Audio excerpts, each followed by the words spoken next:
Alright, so I'm doing a how-to on bleeding your brakes.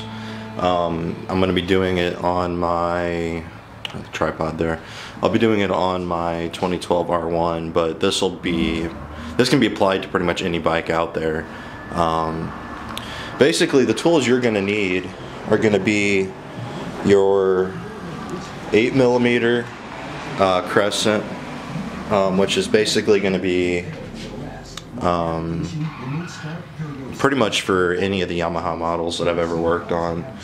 Some of the Kawasaki's are a little smaller. I know the Kawasaki 300, I think that's a 7mm, but my bike has 8mm bleeder screws on it. So just get your typical box end, open end wrench there. Like I said, 8mm. Then you're going to want a funnel, and then you're going to want a pan to catch the fluid, and then a tube to come off the bleeder screw to go into the pan to put it in, into the actual pan so it doesn't go flying everywhere. What I've got here is actually called a Mighty Vac, and what it is, it's kind of like a speed bleeding system. Basically what you have is you have a vacuum pump here that you pump, and one end of the tube that comes from the vat goes into a cup, the other side goes out to the bleeder, and then all the fluid will collect in this cup. I use this when I'm changing out the lines because it kind of speeds up the process. I just open up the bleeder, fill up the top reservoir, and then start pumping, and it'll pull fluid into that cup. Kind of speeds up the process, but I still like the manual way of pumping the brakes, and I'll show you that. I'm actually going to start in the front at the master cylinder. I always start at the highest point and then I end at the highest point as well. So I'm going to start at the master, and then I'm going to go down to the calibers, do the right side, do the left side, and then come back up and do the master. The rear is a little different because there is no bleeder at the master cylinder, so I'm just actually going to bleed it at the caliber. Now if you're changing out your reservoir or you're putting in clear lines, it's a little difficult to get all the air out of that line. Basically what I found is that this rotates right here, so I rotate it upside down and I pull the fluid up and through. So I hold this down here so it's down below the actual master cylinder. It makes it a lot easier to bleed the air up through the system and then back out. Again, using that speed bleeder over there definitely speeds up the process. So yeah, like I said, I'm going to start in the front. I'm going to start at the master cylinder here. Basically, once you see me do the master cylinder, that's the same concept throughout the whole bike. I'm going to do each caliber and show you guys, but once you see the concept on how bleeding brakes actually needs to be done, you won't really have to watch the rest of the video. A thing to keep in mind, I've seen a lot of guys do it different ways. Some guys run a tube off of this, and once they get some fluid in the tube, they just start pumping the brakes, and then it's like pushing the fluid out and then pulling it back in a little bit. My concept, or the way I was always taught and the way I've always done it, is just let me show you instead of me trying to explain it. So I'm going to grab my tools, I'm going to get set up here, I'm going to get the camera mounted on the tripod, and then I'll show you guys how to do it. It'll make it a little easier if I don't have to actually have my hands tied holding the camera. So I'll be back in 1 second. Alright, so I got the camera all set up, good to go. I've got the open end, or the boxed end, actually on the bleeder. Now keep in mind that it's righty-tighty, lefty-loosey, so you don't want to put the open end over here because it's not going to give you much room to turn it this way because you're going to run into whatever's over there. So you want to give yourself as much room to crack this thing open and close it at the same time. So I've got it all the way over here, and that'll give me that's as much room as I can get. So now that I've got the open end on there, actually first off, take off the cap to your fluid reservoir, and make sure you get all the guts out of it too. It's got this little rubber expansion thing, so I'm going to set this off to the side. Okay, so make sure you have fluid in your reservoir. Again, I've talked about it in other videos. I'm gonna grab it now. I use, see if I can get this in the camera without messing up focus. I use the ATV Super Blue brake fluid, which gives it the blue color. And over time, it'll, you know, change colors on you because of the sunlight, but it'll eventually fade back to the blue you see now. So make sure you've got fluid in the reservoir. So basically what I do, oh, and make sure you've got your tube hooked up. And this is a fairly long one, so it can actually make it down into that pan. So got the tube hooked up, and I've got the crescent below the tube. What I'm gonna do is I'm gonna pump the brakes a couple times at the lever, and then I'm gonna turn this open end. While squeezing the lever, I've got pressure on the lever, and I'm pumping them slowly. I'm not going crazy, like, you know, jerking it real fast, and trying to, because if you do that, it can actually create micro bubbles, like the real fine bubbles. So you want to be real smooth with your movements at the lever and at the brake and the back. So I'm going to squeeze this lever, put pressure on it, and when I crack it open here, it's going to push fluid out, and the lever is going to go all the way back to the throttle. Now I'm going to close it again. Now close it, and then all the while I am not moving this lever. Once it goes all the way down, you don't want to pump it again until you close the actual bleeder. So the bleeder's closed. Now I can release the lever and start pumping again. And that's how you bleed the brakes. So again, pump it a couple times, squeeze and hold, open the bleeder, watch the lever go back, close the bleeder, pump it again. Now the same process is going to be the same throughout the entire bike. So I'm going to do the rest of them, but I'm probably not going to talk much. I'm just going to show me doing them. But that's the general concept when you're bleeding the brakes. You want to make sure that you always have fluid in that reservoir. And when I'm bleeding them, I try to keep it rather full, because I can always come back up to the master when I'm done. Because again, like I said, what I do is I start at the master, I go down to the calipers, and I come back up to the master, because all the air is going to travel up. So I always bleed here first to make sure if there's any air bubbles at the top of the system that they're out before I push it down to the calipers, and then I come back up and I do the master again when I'm done. Like I said, make sure you have fluid in there, because it would really suck if you're down at the left hand side and you can't see inside of that as you're pumping the brakes. You know, then that would really suck, because then you would put another air bubble into this, and you'd have to bleed the whole system all over again. So watch your fluid level in the reservoir, make sure there's fluid in there. So I'm going to go ahead and do the right side, and I'll do the left side. The left side's a little tricky, because pretty much you have to lean over the bike. I have to reach down like this and lean over the bike like this and crack the bleeder open. So it's a little difficult to do the left side by yourself, but it can be done.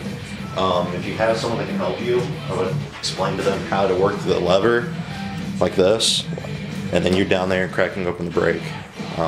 So if you have any questions, let me know. Again, this is a fairly simple video on how to bleed the brakes on anything really. Cars are the same way. So a little bit more difficult, because you can't exactly bleed them by yourself. You can't really pump the brake and crack open the bleeder at the same time. That's where those mighty vacs come in handy. Cars and different things like that. So I'm gonna go ahead and bleed my brakes a little bit, because I did the brake seals this winter, so it's been a couple weeks. I want to make sure I've got all the air out of the system. Even though my brakes are really stiff, they feel great. I'm gonna go through and bleed everything again. I'll show you the back side once I get to it. So anyways, if you have any questions, let me know. Forgot to mention one thing, sorry.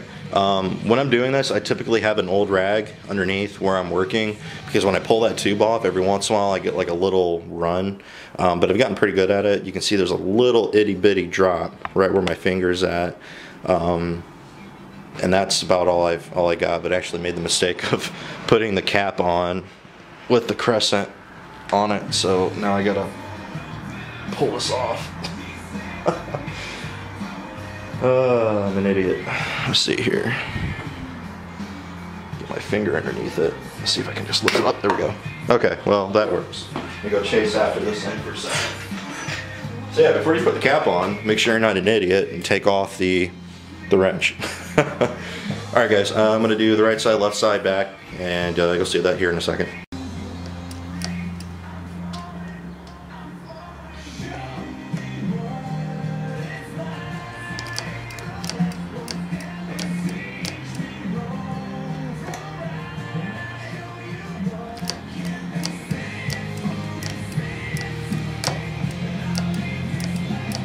Set on that side. Okay, here's the left side. The side that I said is a little bit more difficult. So, like I said, I got one hand down here and I'm kind of leaning up over the bike, watching my fluid level, of course. Pump the brake, hold it, crack open the bleeder, push some out, do it one more time. And that's it. And then I'll go back up to the top, redo the top one more time. Again, make sure these things are tight too. Not crazy tight, because if you break them off, you'll be really pissed. Because then you'll have to either drill and tap a new bleeder, or you will have to buy a new caliper. Those aren't cheap. So, and also make sure you put your caps back on. So, all right, I'm going back up to the top master. Going to bleed that one more time. All right, I'm back up at the top. I bled the top first, right, left. Now I'm back at the top again to bleed it one more time. I guess putting that cap on was kind of pointless, but yet it's just good practice, I guess, to get used to putting them on so you don't lose them. Alright, I'm going to fill up my reservoir a little bit because it is getting a little bit low, and then I'm going to bleed the brakes again. So, thinking about it, I'm going to go ahead and put this tube on. And I'm going to grab my funnel that I talked about at the beginning of the video, and put some brake fluid in the reservoir. Again, I've talked about it in other videos, but I have separate funnels for everything that pretty much every fluid that I would have to use. So I'm using my brake fluid funnel, so I don't have to clean it out or anything, unless I get it, you know, extremely dirty. So anyways, I'm gonna go ahead and pour some of this stuff in. Not a whole bunch, just a touch. And a drip, and hopefully it went to the floor. Brake fluid is pretty toxic stuff. It'll take some time for it to eat through the paint, so don't go freaking out that I got some brake fluid on it and I have to completely clean down the bike, because that's not the case. If you drip, just make sure you pick it up or clean it up. If it's on a painted surface, just do it fairly quickly. You know, don't take your time or anything, but don't flip tits either. So okay, so the brake fluid is in the reservoir. Bleed this one more time. And crack it open. Looks good. No bubbles. And the level. And then this is when you can start adjusting your level too. If it's a little high from when I filled it, I can look at it and say, oh, I need to release a little bit, so I can adjust it here. There. That level looks pretty darn good. So I'm gonna go ahead and put the cap back on. See how this thing looks. Okay. Set the cap on, tighten it down. Nothing crazy tight, but there you go. So that's the front brakes. Kind of a good shot of the Rizoma brake reservoir that I use and the clear Tigan lines. So let me go ahead and get this line off here. And when I do it, you see how I'm kind of bending it like this so that when it comes off, it's almost immediately up. If you pull it off like this, you're gonna have fluid go that way. So I always try to pull it off like that and kind of roll it off, I guess, not even really pull it off. While I'm thinking about it, I'll just wipe this down a little bit around the bleeder since there is just a little fluid around it. And then put the cap back on it. Good to go. That is the front. Brakes are really good, nice and stiff. I'm gonna go ahead and do the back. Okay, so this kind of shows the rear brake system. The only thing you can't really see, I guess I can move it up just a tad. Actually, no, I'm gonna leave where it's at. I'm gonna remove the cap on the reservoir up here. Which simply unscrews and then pulls out. It's a little tight fit here with the passenger bracket, but typically you can get them off pretty easy just like that. So then I'm gonna bring my hand back over here. I'm going to take my cap off the back bleeder here. Put the, again, always remember, righty tighty, lefty loosey, so this is going to be the best spot for it. put the box end on it, and then put that on it. Now with the rear brake, same thing as the front really.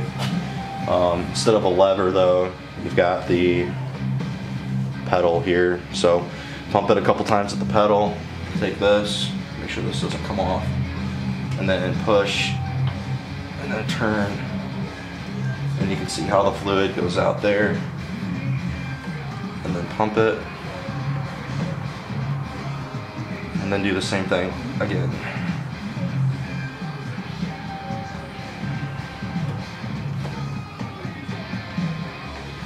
And then obviously keep an eye on your level.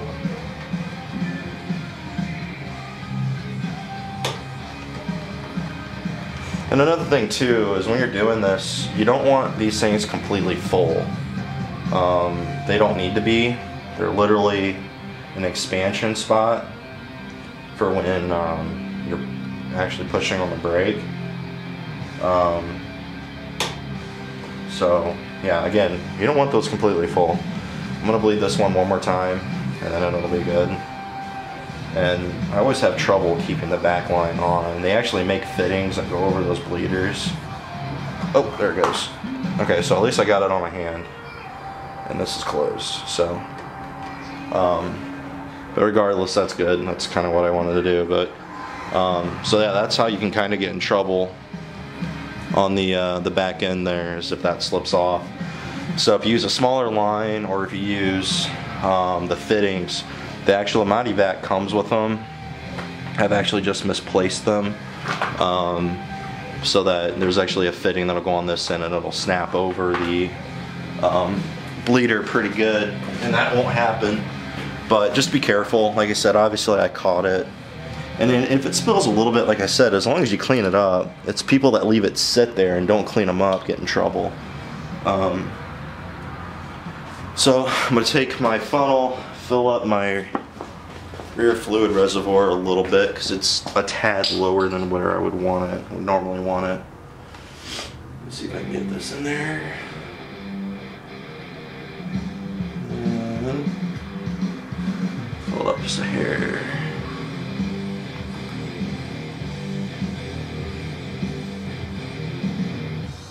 Alright, that's about perfect.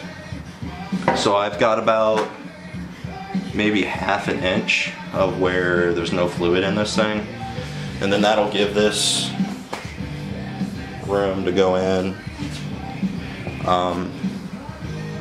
This is, let's see if the camera's even focusing on it. This is the cap, so it's got this little rubber expansion thing in it, so it'll do one of those numbers and expand. And so again, you don't want it completely full.